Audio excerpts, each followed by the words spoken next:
Hey guys, tonight we're traveling back to a world of quiet contemplation, back to the life of a man dedicated to God, brotherhood, and surprisingly potent beverages, a medieval monk who brews ale.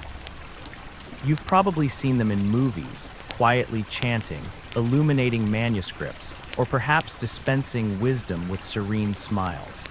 But trust me, being a real ale brewing monk was nothing like a peaceful retreat. It was messy, physically demanding, and surprisingly crucial to the survival of the monastery. And in most cases, it absolutely stunk, in a distinctly yeasty, malty, and slightly sour kind of way. So before you get comfortable, take a moment to like the video and subscribe, but only if you genuinely enjoy what I do here. And let me know in the comments where you're tuning in from and what time it is for you. It's always fascinating to see who's joining us from around the world. Now, dim the lights, maybe turn on a fan for that soft background hum, and let's ease into tonight's journey together. You were born not into a life of scholarship or religious fervor, but into the muddy fields of a small village, a farmer's son destined for a life of sun-baked toil and aching muscles. No divine calling, no sudden revelation, just the familiar cycle of planting, harvesting, and hoping for a good yield. You were raised among the rhythms of rural life. The crow of the rooster at dawn, the bleating of sheep in the meadows, the smell of freshly turned earth after the spring rains. Your early years were a blur of simple tasks: weeding the vegetable garden, tending to the livestock, helping with the harvest. The feel of rough soil beneath your bare feet, the sting of sweat in your eyes under the summer sun, the taste of coarse bread dipped in thin broth, these were the defining sensations of your childhood. But even amidst the routine of farm work, a spark of curiosity flickered within you. You were drawn to the stories told by traveling merchants, tales of distant lands, bustling cities, and magnificent cathedrals. You yearned for something more than the endless cycle of planting and harvesting, a life beyond the confines of your small village. One day, a Benedictine monk from a nearby monastery arrived in your village, seeking alms and offering blessings. You were captivated by his calm demeanor, his gentle voice, and the aura of learning and piety that surrounded him. You listened intently as he spoke of the monastic life, of the pursuit of knowledge, the dedication to God, and the fellowship of brothers. Something stirred within you, a sense of purpose, a longing for a life of meaning and devotion. You spoke with the monk, expressing your desire to join the monastery, to leave behind the drudgery of farm work and dedicate yourself to a higher calling. The monk, seeing your earnestness and your genuine desire, agreed to take you back with him, to begin your training as a novice. The decision was not an easy one.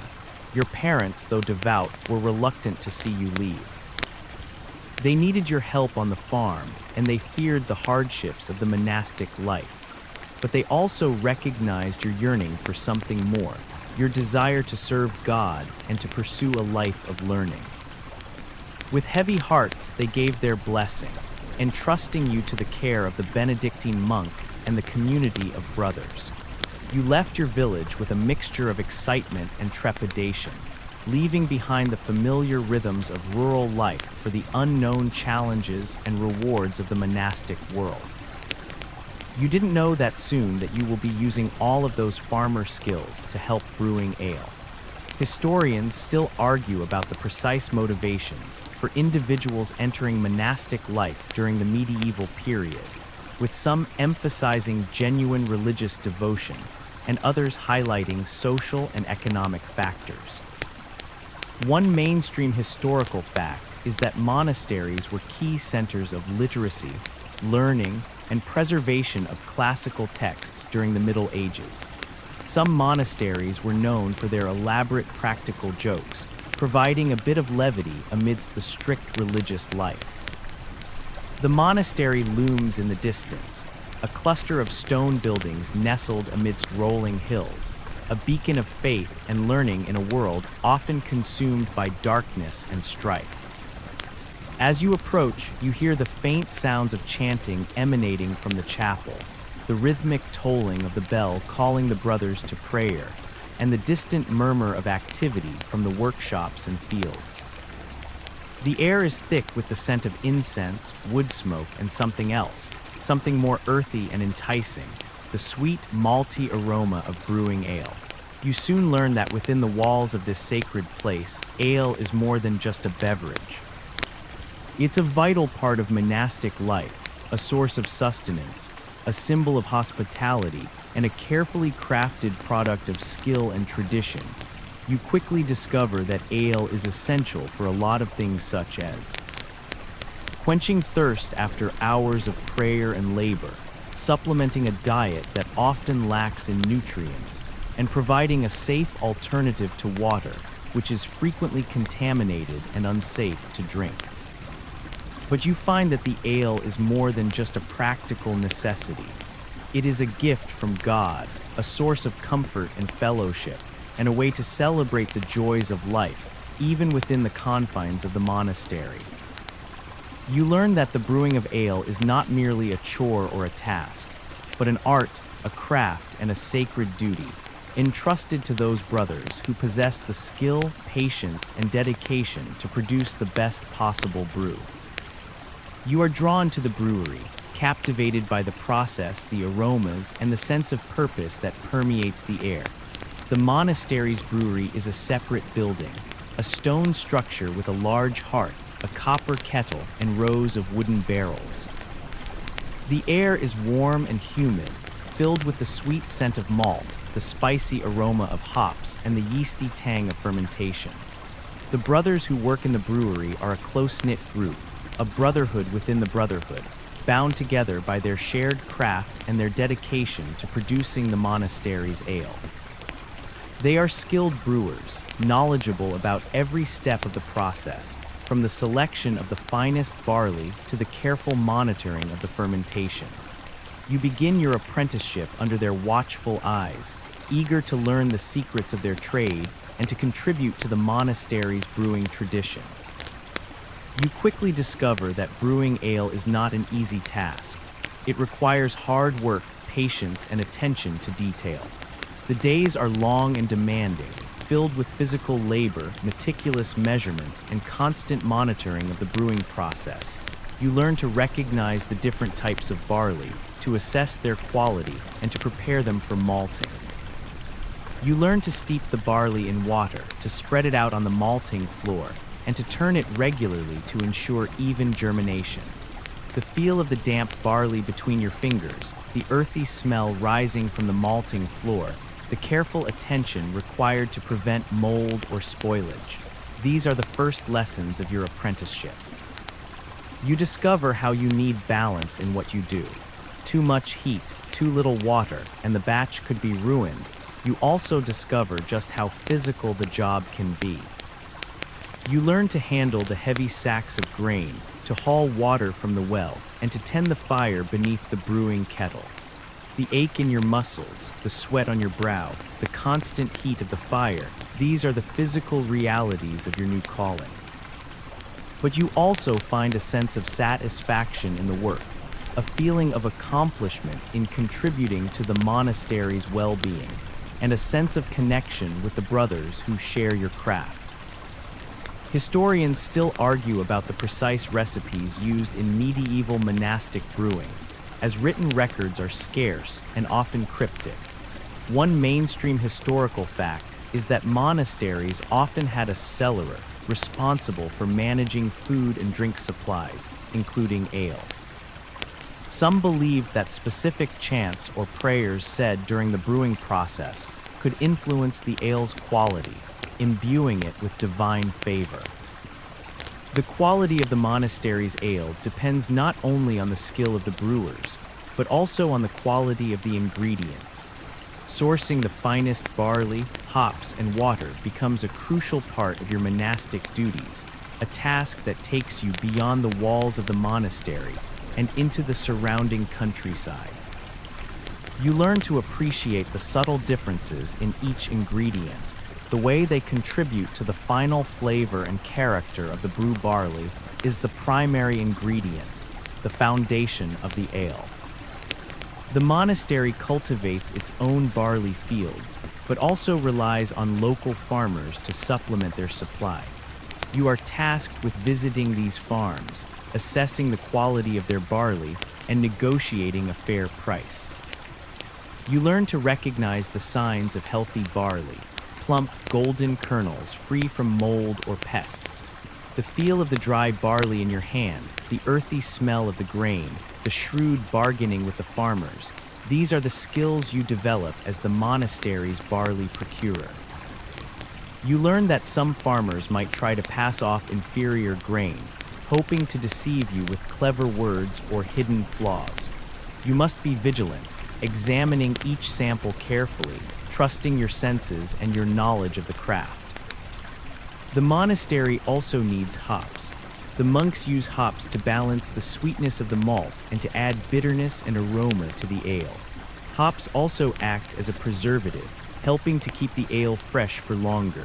You are responsible for gathering the hops from the monastery's hop garden, a sprawling plot of land covered in climbing vines. You learn to identify the ripe hop cones, plump and fragrant, ready for harvest. The feel of the sticky hop resin on your fingers, the pungent aroma filling the air, the careful plucking of the cones from the vines. These are the sensory experiences that define your time in the hop garden. You discover that the timing of the hop harvest is crucial. Pick them too early, and they will lack the desired bitterness and aroma. Pick them too late, and they will become dry and brittle, losing their potency. You must rely on your knowledge, your experience, and the wisdom of the elder brothers to determine the perfect moment to begin the harvest. The final essential ingredient is water. The monastery relies on a natural spring, a source of pure, clean water that flows from the hillside. You are responsible for ensuring that the spring remains clean and uncontaminated, protecting it from pollution or debris. You visit the spring regularly, clearing away any fallen leaves or branches and monitoring the water level. The sound of the water gurgling from the spring, the cool spray on your face, the taste of the pure, refreshing water. These are the simple pleasures that remind you of the blessings of nature. But you also understand the importance of conservation. The spring must be protected, its flow carefully managed, to ensure that the monastery always has access to this essential resource. One year, a prolonged drought threatens the monastery's water supply, forcing you to travel further afield to find alternative sources. You explore hidden streams and forgotten wells, searching for water that is pure enough for brewing. The feel of the parched earth beneath your feet, the desperate search for a source of water, the relief of discovering a hidden spring, these are the challenges and rewards of your journey. Historians still debate the extent to which medieval brewers understood the chemical properties of water and its impact on ale flavor. One mainstream historical fact is that access to clean water was a major concern for medieval communities, including monasteries. Some believed that dowsing rods or divining rods could be used to locate underground water sources, guided by divine or supernatural forces. With the ingredients gathered, the real work begins, transforming simple barley, hops, and water into the monastery's prized ale. You are immersed in the complex and demanding process, learning each step with careful attention and unwavering dedication. The brewing process begins with malting the barley. You are tasked with steeping the barley in water for several days, allowing it to germinate and sprout. The smell of the damp barley fills the air, a sweet, earthy aroma that signals the beginning of the transformation. You know that this process is key. As the barley germinates, enzymes are activated, converting starches into sugars, the fuel that will later be consumed by yeast to produce alcohol. Too much germination and the barley will lose its starch. Too little and the conversion will be incomplete. You spread the steeped barley on the malting floor, a large, open area within the brewery. You turn the barley regularly, ensuring even germination and preventing the growth of mold. The feel of the cool barley beneath your feet, the rhythmic turning of the grain, the careful monitoring of temperature and humidity. These are the repetitive tasks that demand your patience and diligence. Once the barley has germinated sufficiently, it must be dried in a kiln, halting the germination process and preserving the sugars. You tend the fire beneath the kiln, carefully controlling the temperature to prevent scorching or burning the barley. The smell of the roasting malt fills the air, a rich, toasty aroma that signals the completion of the malting process. With the malted barley prepared, the next step is mashing, extracting the sugars from the grain. You grind the malted barley into a coarse flour and mix it with hot water in a large mash tun. You stir the mixture vigorously, ensuring that all the malt is thoroughly wetted. The feel of the heavy mash, the sound of the stirring paddle, the sweet, grainy smell rising from the tun, these are the sensory experiences that accompany the mashing process.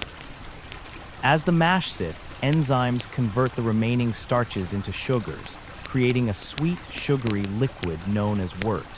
You drain the wort from the mash tun, separating it from the spent grain.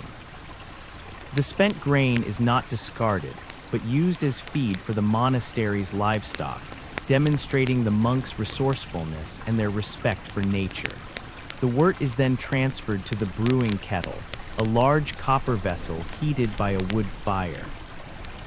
You add hops to the wort, carefully measuring the amount to achieve the desired bitterness and aroma. The smell of the boiling wort and the hops fills the air, a complex and enticing aroma that stimulates your senses. You tend the fire beneath the kettle, carefully controlling the temperature to prevent scorching or boiling over. The sound of the bubbling wort, the crackling of the fire, the constant heat on your face, these are the challenges of tending the brewing kettle. After boiling for several hours, the hopped wort is cooled and transferred to fermentation vessels, large wooden barrels. You add yeast to the wort, initiating the fermentation process. The yeast consumes the sugars in the wort, producing alcohol and carbon dioxide. The sound of the bubbling fermentation, the sight of the frothing wort, the slightly sour smell of the fermentation process, these are the signs that the ale is coming to life. You monitor the fermentation process closely, measuring the temperature and gravity of the wort to ensure that it is progressing correctly. With skill and dedication, that pure water from the spring, the barley, and the hops has a life of its own, almost a new holy creation. Historiography still seeks new discoveries of medieval period records to illuminate beer and brewing practices. One mainstream historical fact is that the process was often overseen by cellarers and included special implements to stir the fermentation, like long wooden paddles.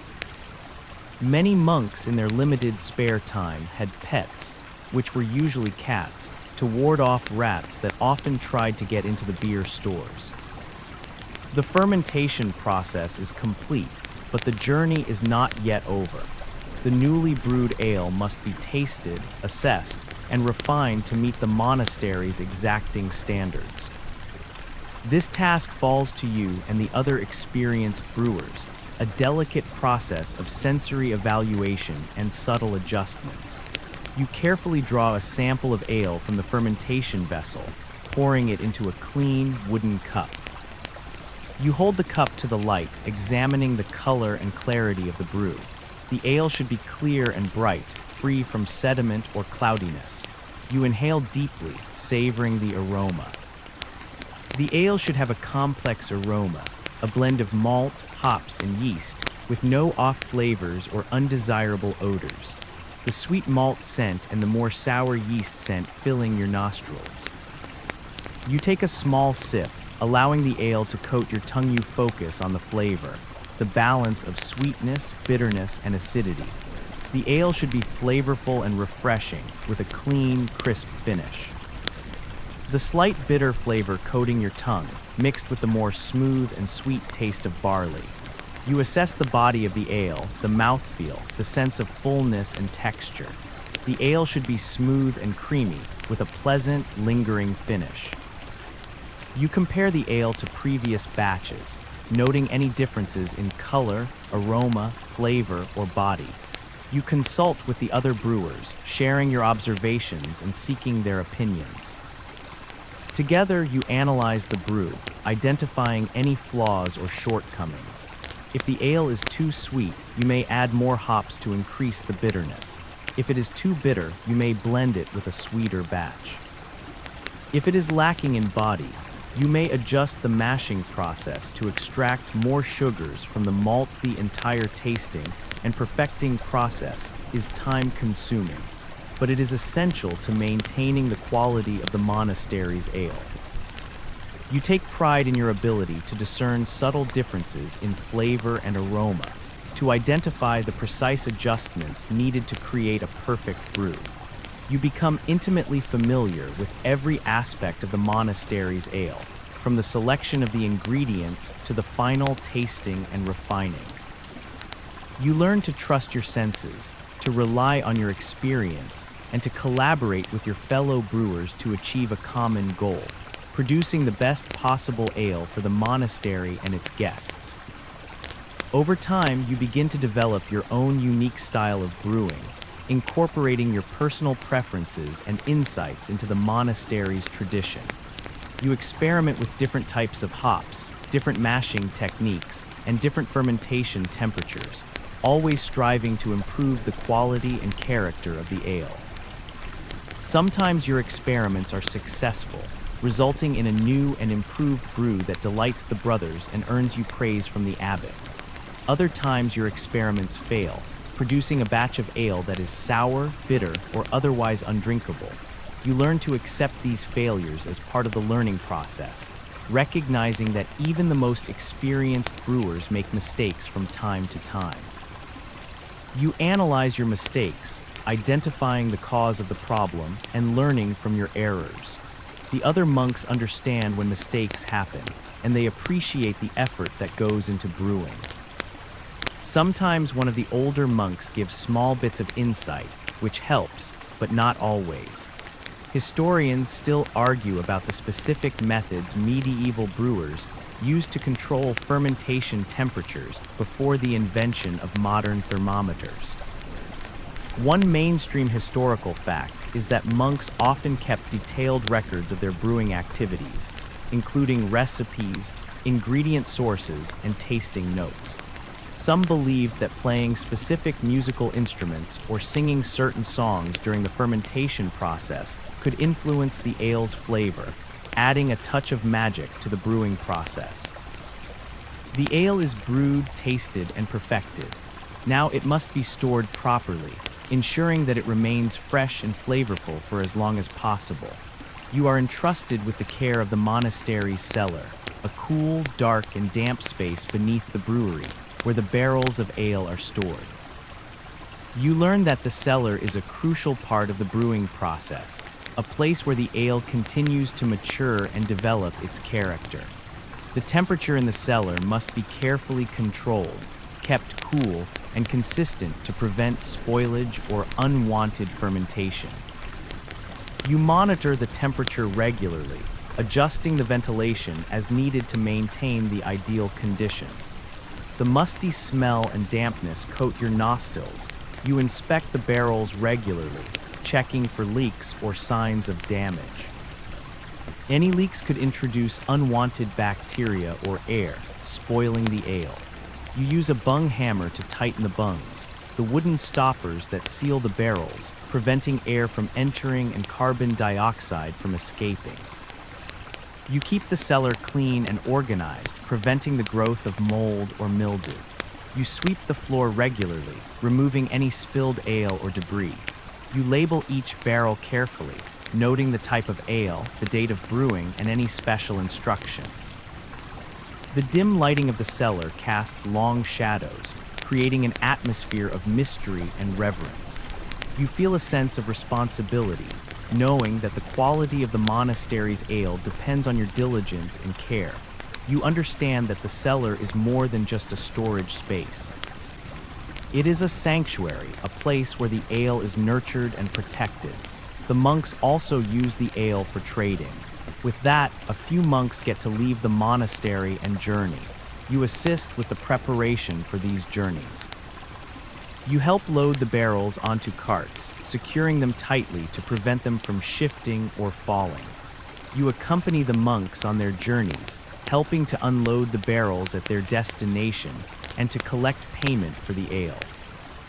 You meet with local merchants, negotiating the price of the ale and ensuring that the monastery receives a fair return. You travel through bustling towns and quiet villages, witnessing the diverse cultures and customs of the surrounding region. The creaking of the cart wheels, the clip-clop of the horses' hooves, the sight of the rolling landscape, these are the experiences that broaden your horizons and expand your understanding of the world. You also understand the risks involved. Bandits may try to steal the ale, or corrupt officials may demand exorbitant taxes. You must be vigilant, protecting the monastery's property and ensuring that the journeys are completed safely. You use your knowledge of the local roads and trails, your ability to negotiate with merchants, and your skills in self-defense to overcome these challenges. You find that these moments are also a good time for you and the other monks to unwind. You make stops at local taverns, sampling the local ales and sharing stories with the patrons. You learn about different brewing traditions and techniques, expanding your knowledge of the craft. The warmth of the tavern fire, the sound of laughter and music, the taste of the local ale, these are the simple pleasures that make the journeys worthwhile. You return to the monastery with a sense of accomplishment, having successfully completed your mission and strengthened the monastery's ties with the surrounding community. It's good to unwind, but you always find yourself glad to be back at the brewery and back to your duty. You have seen the world, but your world is at the monastery. One fringe belief was that the phases of the moon influenced the aging process of ale in the cellar, leading to specific storage practices based on lunar cycles. One mainstream historical fact is that monasteries often provided hospitality to travelers, offering food and drink, including their own brewed ale. Historians still argue about the extent to which medieval monasteries engaged in commercial activities, such as selling ale, and whether this conflicted with their religious vows. Within the monastery walls, ale is more than just a beverage. It's a medicinal elixir, a soothing balm for the body and soul. You learn that the monks believe in the healing power of ale, using it to treat a variety of ailments, from simple colds to more serious illnesses. You are assigned to assist in the monastery's infirmary, a quiet and peaceful space where the sick and injured receive care. You learn that your knowledge of brewing can be applied to the treatment of illness, using ale as a base for various medicinal concoctions. You assist the infirmarian, the monk responsible for the care of the sick, in preparing herbal remedies. You learn to identify the different herbs and their medicinal properties, carefully measuring and mixing them with ale to create potent tonics and potions. The smell of the herbs fills the air, a blend of sweet, bitter, and earthy aromas. The feel of the dried herbs in your hand, the precise measuring and mixing, the careful labeling of each remedy. These are the tasks that require your attention and precision. You learn the specific uses for each herbal remedy, from soothing sore throats to relieving digestive ailments. You administer the remedies to the patients, carefully monitoring their condition and noting any changes. The relief on their faces, the gratitude in their eyes, the slow but steady improvement in their health, these are the rewards of your work in the infirmary. You discover that ale itself can be a potent medicine, used to treat a variety of ailments. Warm ale is used to soothe coughs and colds, helping to loosen congestion and ease breathing. Spiced ale, infused with cinnamon, cloves, and other warming spices, is used to stimulate circulation and relieve aches, and pain-strong ale, with a higher alcohol content, is used as a sedative, helping to calm anxiety and promote sleep. You witness the healing power of ale firsthand, seeing how it can ease suffering and restore health. You learn to appreciate the delicate balance between the medicinal benefits of ale and its potential risks, understanding that moderation is key. You are tasked with brewing special batches of ale specifically for medicinal purposes, adjusting the ingredients and techniques to enhance its healing properties. You may add more hops to increase its antiseptic properties, or you may use a milder yeast strain to reduce its alcohol content. You are also responsible for preparing special diets for the patients, using ale as an ingredient in soups, stews, and other nourishing dishes. You learn that proper nutrition is essential for recovery, helping to strengthen the body and restore its natural defenses. The aroma of the simmering soups and stews fills the infirmary, a comforting and inviting scent that helps to lift the spirits of the patients. The taste of the nourishing meals, the warmth of the ale-infused broths, the gentle care and attention you provide, these are the elements that contribute to the healing atmosphere of the infirmary. You witness the power of compassion and kindness, seeing how simple acts of caring can make a profound difference in the lives of others. Historians still debate the effectiveness of medieval herbal remedies and the extent to which they were based on empirical evidence or superstition. One mainstream historical fact is that monasteries often served as centers of medical care, providing treatment to both monks and the local community. Some believed that specific prayers or blessings recited over the ale could enhance its healing properties, imbuing it with divine energy. Amidst the brewing, trading, and healing, there are moments of levity within the monastery walls, small pockets of joy and laughter that break the monotony of monastic life. You discover that even monks, dedicated to prayer and contemplation, need a chance to unwind and enjoy themselves. You participate in the monastery's annual feast day, a celebration of the monastery's patron saint. You assist with the preparations, helping to decorate the refectory with colorful banners and garlands. The smell of roasting meats fills the air, a delicious aroma that awakens your appetite. You help to brew a special batch of strong ale for the occasion, using the finest ingredients and your most creative brewing techniques. The ale is served in large tankards, and the monks raise their glasses in a toast to the saint. The sound of laughter and singing fills the refectory as the monks celebrate their faith and their community. You share stories and jokes with your fellow monks, enjoying the camaraderie and the light-hearted atmosphere. The warmth of the ale, the taste of the delicious food, the joy of shared laughter, these are the moments that make the feast day a special occasion. You learn to play the lute, a stringed instrument that is popular among the monks. You practice in your spare time, learning to play simple melodies and folk songs. The sound of the lute fills your cell, a soothing and relaxing sound that helps to ease your mind. You perform for the other monks, entertaining them with your music and bringing a touch of joy to their lives. You participate in the monastery's annual games, a series of competitions and challenges that test the monks' strength, skill, and intelligence. You compete in archery, wrestling, and riddles, striving to win honor and glory for your house. The cheers of the crowd, the thrill of competition, the satisfaction of victory, these are the experiences that make the games a memorable event. You discover a hidden talent for chess, a strategic game that is popular among the monks. You spend hours playing chess with your fellow monks, honing your skills and developing your strategic thinking. You learn to anticipate your opponent's moves, to plan your attacks, and to defend your position. You become a formidable chess player, earning the respect of your fellow monks. In these precious moments of free time, you step back from life's challenges, and the joy of the monks fills the brewery, making each day memorable.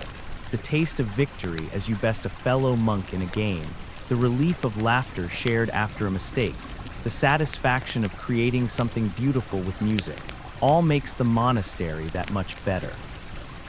In these small moments, the monks also practice calligraphy. The scent of the ink and the careful, elegant writing is very relaxing to the mind. In these small moments, the monastery does not feel much different than any other home. After a bit, the time of levity must pass, and the monastery returns to its regularly scheduled program.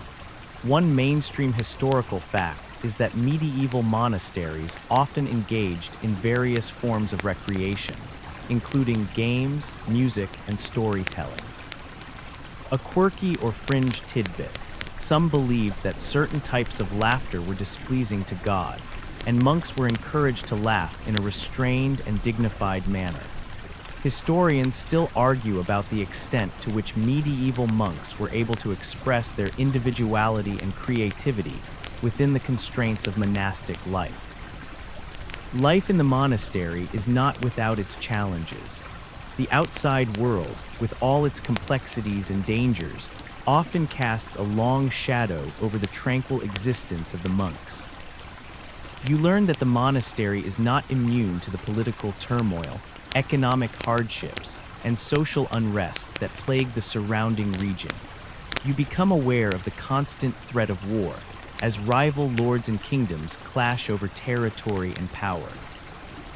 You hear stories of battles fought nearby, of villages looted and burned, of innocent people killed or enslaved. The fear of invasion is ever present, and the monks are constantly vigilant, preparing for the possibility that their monastery may be attacked. You assist with the defense of the monastery, helping to fortify the walls, maintain the weapons, and train the monks in combat. You learn to wield a sword, a shield, and a bow, mastering the skills needed to defend your home and your community. The feel of the cold steel in your hand, the weight of the shield on your arm, the sting of the bowstring against your fingers, these are the reminders of the dangers that lurk outside the monastery walls. You are also aware of the economic hardships that affect the region. Famine, disease, and inflation can all disrupt the monastery's operations, making it difficult to obtain supplies and to support the local community. You learn to be resourceful, finding creative ways to conserve resources, to barter for goods, and to assist those in need. The sight of empty grain stores, the sound of begging voices, the smell of sickness and decay, these are the reminders of the challenges that face the poor and vulnerable. You participate in the monastery's charitable activities, distributing food, clothing, and medicine to those who are suffering. You visit the sick and the dying, offering them comfort and support. You learn that true wealth lies not in material possessions, but in compassion and generosity. You also witness the social unrest that simmers beneath the surface of medieval society. You hear stories of peasant revolts, of protests against unfair taxes and oppressive laws, of calls for social justice and equality. You learn to understand the root causes of these conflicts, the grievances and frustrations that fuel them. The sound of angry voices, the sight of burning torches, the smell of smoke and fear, these are the reminders of the tensions that exist between the powerful and the powerless. You begin to question the established order, to wonder whether there is a better way to organize society, one that is more just and equitable. You do not know what to do with these ideas, but you feel it is something worth pondering. The constant pressures often take a toll, though, and you see some monks struggle with internal stress and doubt. These feelings happen, but the monastery requires that all monks continue on as scheduled. The outside world may be scary, but all must continue to focus on their duty. The world may be in darkness, but you see flickers of light in the kindness of the monks. Historians still debate the extent to which medieval monasteries were affected by the political, economic, and social upheavals of their time. One mainstream historical fact is that monasteries often served as centers of resistance against oppressive rulers and unjust laws. Some believed that demonic forces could attack monasteries, causing illness, discord, and even madness among the monks, requiring special exorcism rituals to cleanse the space. As the years pass, you become an integral part of the monastery's brewing tradition, a respected elder who is responsible for passing on your knowledge and skills to the next generation. You are assigned to train new novices, teaching them the art and science of brewing. You share your expertise in selecting ingredients, mastering the mashing process, controlling fermentation, and tasting and perfecting the ale. You guide them through each step of the process, patiently answering their questions and correcting their mistakes.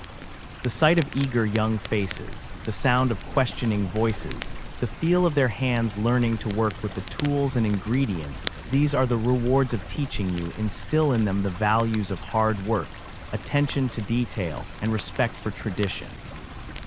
You emphasize the importance of quality, consistency, and innovation, encouraging them to strive for excellence in everything they do. You also teach them the importance of collaboration, teamwork, and communication, reminding them that brewing is a communal activity, requiring the cooperation of many individuals. You observe their progress, providing them with feedback and encouragement. You celebrate their successes, praising their achievements and recognizing their potential. You also guide them through their failures, helping them to learn from their mistakes and to develop resilience. You challenge them to think critically, to question assumptions, and to explore new ideas. You encourage them to experiment with different brewing techniques, to develop their own unique styles, and to contribute to the monastery's brewing tradition. You also reflect on the changes that have occurred in the monastery over the years, the evolution of brewing techniques, the introduction of new ingredients, and the shifting tastes of the monks and the local community. You appreciate the value of tradition, recognizing that it provides a foundation for the present and a guide for the future. You also understand the need for change, adapting to new circumstances and embracing new opportunities. You strive to find a balance between tradition and innovation, preserving the best of the past while embracing the possibilities of the future. You recognize that the brewing tradition is a living thing, constantly evolving and adapting to the changing world. This constant evolution is how the brewery and the monastery are able to survive the changing world. It is up to each generation to pass on what they know and improve it for the next. You continue to improve the processes in the brewery. You experiment with new techniques and try to produce what the next big thing may be in the surrounding area. These changes may be subtle, but it allows you to leave your mark.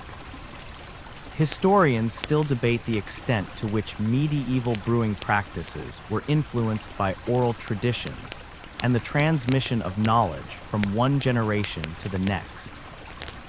One mainstream historical fact is that apprenticeship was a common method of training skilled workers in medieval Europe, including brewers. Some believed that the spirit of the brewmaster lived on in the ale they created, imbuing it with their unique personality and skills, even after they had passed away. As you settle into your later years at the monastery, a new calling takes root within you, the call of pilgrimage. The world beyond the monastery walls, once a source of fear and uncertainty, now beckons with the promise of spiritual growth and enlightenment. You feel a deep desire to visit holy sites, to walk in the footsteps of saints, and to deepen your connection with the divine. With the abbot's blessing, you embark on a pilgrimage, a journey of faith that will test your strength, your resilience, and your devotion. You pack lightly, carrying only the essentials: a staff for support, a cloak for warmth, a rosary for prayer, and a small amount of money for sustenance. The feel of the rough wood of your staff in your hand, the weight of the rosary beads in your pocket, the sight of the open road stretching before you, These are the reminders of the journey that lies ahead. You set out on foot, joining a group of fellow pilgrims who are also seeking spiritual renewal. You travel through forests, across mountains, and along coastlines, encountering diverse landscapes and cultures. The sound of your footsteps on the path, the singing of hymns in the distance, the sight of the changing scenery, these are the sensory experiences that define your pilgrimage. You visit churches, shrines, and cathedrals, offering prayers and paying homage to the saints. You attend Mass, listen to sermons, and participate in religious rituals, immersing yourself in the traditions of the faith. The smell of incense, the sight of stained glass windows, the sound of the organ music, these are the elements that create a sacred atmosphere. You meet people from all walks of life, sharing stories, offering support, and finding common ground in your shared faith. You encounter beggars, lepers, and other outcasts, offering them compassion and assistance. You learn that true faith is not just about personal piety, but also about serving others, especially those who are most vulnerable. The touch of a trembling hand, the sight of tear-filled eyes, the sound of grateful voices, these are the reminders of the suffering that exists in the world. Along your travels, you are able to try a new beer from all over the world. This allows you to expand your expertise and bring them back to your brew at the monastery. After a long journey, you decide to finally return to the monastery. Although you enjoyed your time on the road, you are glad to be back home. Your journey has given you new wisdom, so you plan to work harder than ever. As the journey comes to an end, it is not the destination that matters, but the journey to get there. One fringe belief was that certain relics or sacred objects possessed miraculous powers that could protect pilgrims from harm or grant them divine favors. One mainstream historical fact is that pilgrimage was a common practice in medieval Europe, with people traveling long distances to visit holy sites such as Rome, Jerusalem, and Santiago de Compostela. Historians still argue about the motivations behind medieval pilgrimage and whether it was primarily driven by religious devotion, the desire for adventure, or the hope of economic gain.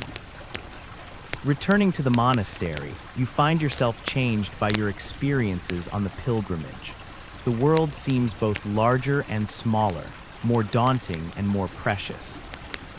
You carry within you a deeper understanding of faith, a greater compassion for humanity, and a renewed sense of purpose. You resume your duties in the brewery, but your approach is now infused with the wisdom you have gained on your travels.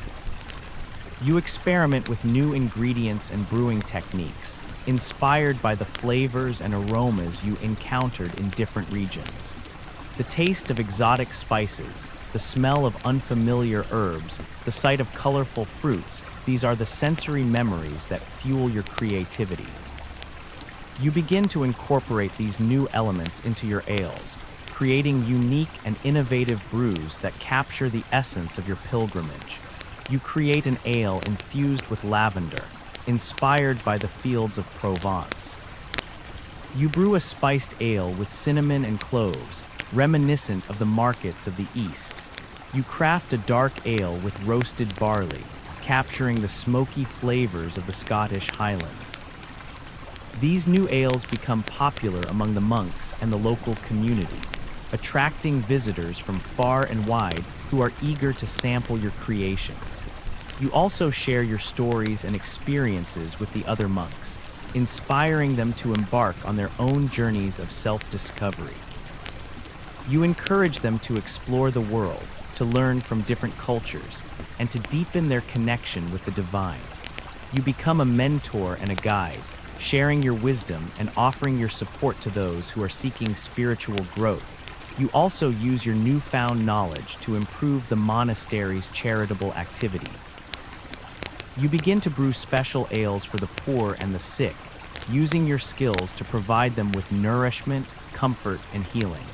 You create a light ale with added herbs and vitamins, designed to boost their immune systems and restore their strength. You brew a dark ale with a higher alcohol content, intended to ease their pain and promote sleep. These charitable brews become a symbol of the monastery's compassion and generosity, attracting donations and support from the community. The new techniques that you bring in, you start writing down in a journal. It is important to keep it recorded for later generations to come, even if you are unable to pass them on yourself. You never know if your knowledge will be important later in the world. As the seasons change, you start to prepare for the next batch. Taking note from what you learned in the last dot brewing is all about taking what you know and making it better than what it was before. The journal helps you do that. You reflect that these past few years have been pretty good. You are living comfortably, you are able to work with beer and help others. You do not require anything else from this world. Historians still debate the extent to which medieval brewers experimented with different ingredients and techniques, and whether they were driven by a desire for innovation or a commitment to tradition. One mainstream historical fact is that medieval monasteries often produced ale for their own consumption, as well as for sale to the local community. Some believed that certain types of music or chanting could influence the fermentation process, resulting in a more flavorful and potent ale. As old age creeps in, the physical demands of brewing become increasingly challenging.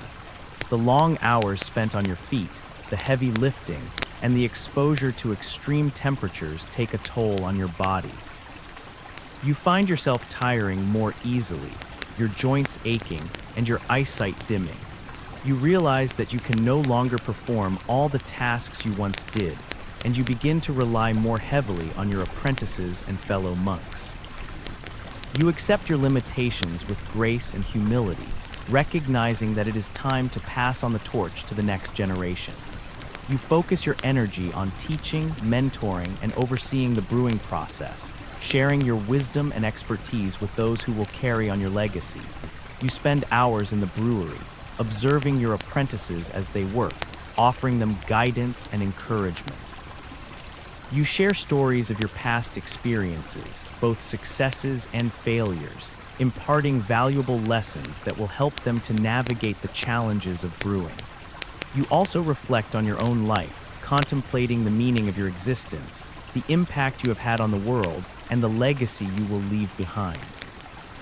You find solace in your faith, in the beauty of nature, and in the love and companionship of your fellow monks. You recognize that death is a natural part of life, and you embrace it with acceptance and serenity. You prepare for your final journey, making peace with your past, expressing gratitude for your blessings, and entrusting your soul to God. You simplify your life, decluttering your cell, donating your possessions to the poor, and focusing on prayer and contemplation. You spend more time in the chapel, attending Mass, reciting the Psalms, and meditating on the mysteries of the faith. You seek forgiveness for your sins, express gratitude for God's grace, and pray for the salvation of your soul. You also spend more time in nature, walking through the gardens, sitting by the stream, and observing the changing seasons. You find beauty in the simplicity of the natural world, in the gentle breeze, the warmth of the sun, and the songs of the birds. You reflect on the interconnectedness of all things, recognizing that you are just a small part of a vast and wondrous universe in the past few years of your life. You are grateful that you are able to see the legacy that you have created in the monks around you. It seems as if you picked a good successor, and they are continuing to take the brewery into the future. You are happy that everything you have done has been worth it. It makes living life more meaningful. Even as you grow weaker, life is still worth living. You are grateful for what you have. The monastery helps you to feel young again. Historians still debate the role of elderly monks in medieval monasteries and whether they were valued for their wisdom and experience or marginalized due to their physical limitations. One mainstream historical fact is that medieval monasteries often provided care for elderly and infirm monks, offering them food, shelter, and medical attention. Some believed that the spirits of deceased monks could continue to influence the monastery, either for good or for ill, depending on their character and actions during their lifetime. As your health declines, you are confined to your cell, unable to participate in the daily activities of the monastery. You are cared for by your fellow monks, who provide you with food, medicine, and companionship. You are grateful for their kindness and compassion, and you try to maintain a positive attitude despite your physical discomfort. The touch of a gentle hand, the sound of a caring voice, the sight of a smiling face, these are the comforts that sustain you through your final days. You spend your time praying, reading, and writing, reflecting on your life and preparing for your death. You write letters to your family and friends, expressing your love, gratitude, and forgiveness. You also write a final entry in your brewing journal, summarizing your knowledge and skills, and offering advice to future generations of brewers. You share your wisdom and insights, emphasizing the importance of quality, consistency, and innovation. You also stress the significance of collaboration, teamwork, and communication, reminding them that brewing is a communal activity, requiring the cooperation of many individuals. You encourage them to embrace change, to adapt to new circumstances, and to explore new opportunities. You also urge them to remain true to their values, to uphold the traditions of the monastery, and to serve God and their community with humility and compassion. You know that these simple values are what will endure, and you are confident that they will continue to improve this world. As your death approaches, you receive the last rites, confessing your sins, receiving communion, and anointing your body with holy oil. You are surrounded by your fellow monks who offer prayers and support. You feel a sense of peace and serenity, knowing that you have lived a full and meaningful life, and that you are now ready to meet your Creator. You take a final breath, close your eyes, and slip peacefully into eternity. They are playing the song you played when you first came to the monastery. The circle is now complete. You did not accomplish everything you set out to do, but you are more than satisfied. As a brewing monk, you did everything you could to improve the world. All that you leave behind is for others to decide. In the monastery, you are but a small part of the whole life is about more than just one person. One fringe belief was that the aroma of certain herbs or flowers could ease the transition from life to death, creating a more peaceful and spiritual atmosphere for the dying. One mainstream historical fact is that the Catholic Church developed a complex set of rituals and sacraments to prepare people for death, including confession, communion, and anointing with oil. Historians still argue about the extent to which medieval attitudes towards death were shaped by fear, acceptance, or a combination of both. Following your death, the monastery mourns your passing, recognizing the significant contributions you made to their community and their brewing tradition. A funeral is held in your honor, attended by monks, local residents, and even visitors from afar who had heard of your expertise and skill. The scent of incense fills the chapel, the sound of chanting echoes through the halls, and the sight of tearful faces expresses the depth of their grief.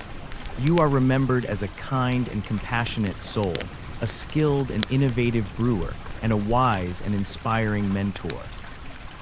Your brewing journal is carefully preserved in the monastery library, becoming a valuable resource for future generations of brewers.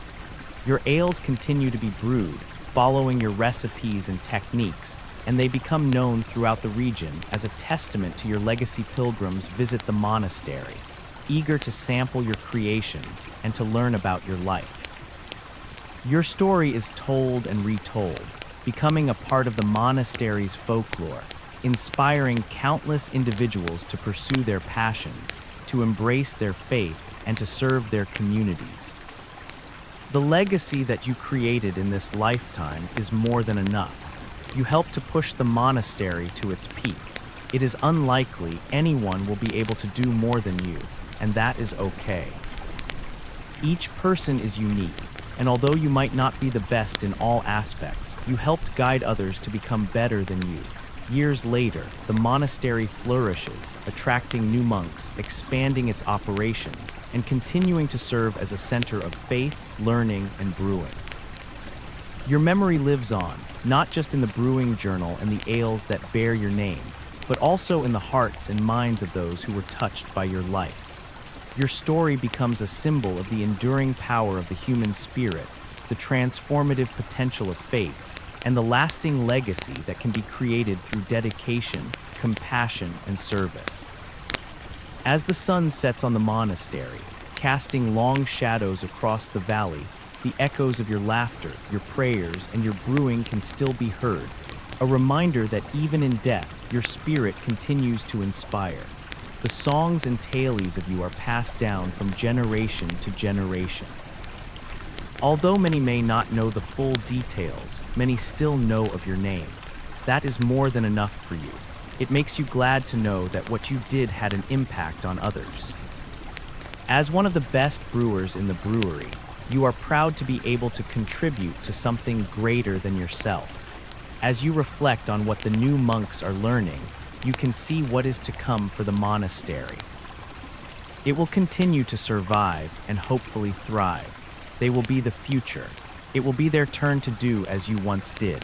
One fringe belief was that the souls of deceased brewers could continue to influence the brewing process, ensuring the quality and potency of the ale. One mainstream historical fact is that medieval monasteries often served as centers of learning and culture, preserving ancient texts and promoting education. Historians still argue about the extent to which medieval monasticism contributed to the development of European civilization, and whether it was primarily a force for progress or a refuge from the challenges of the wider world. Conclusion: the life of a medieval brewing monk was one of both hardship and reward, a life defined by long hours, physical labor, and a commitment to quality and tradition. Yet it was also a life filled with purpose, community, and a deep connection to both the natural world and the divine. From the rigorous training and the demanding daily routines to the spiritual significance of the brewing process and the enduring legacy of their creations, these monks played a vital role in medieval society, providing sustenance, promoting community, and preserving the art and science of brewing. Their dedication, skill, and unwavering faith left an indelible mark on the world, a testament to the power of human creativity and the enduring strength of the monastic tradition. And as you drift off to sleep, remember the scent of hops, the warmth of the mash tun, and the quiet satisfaction of a life well brewed.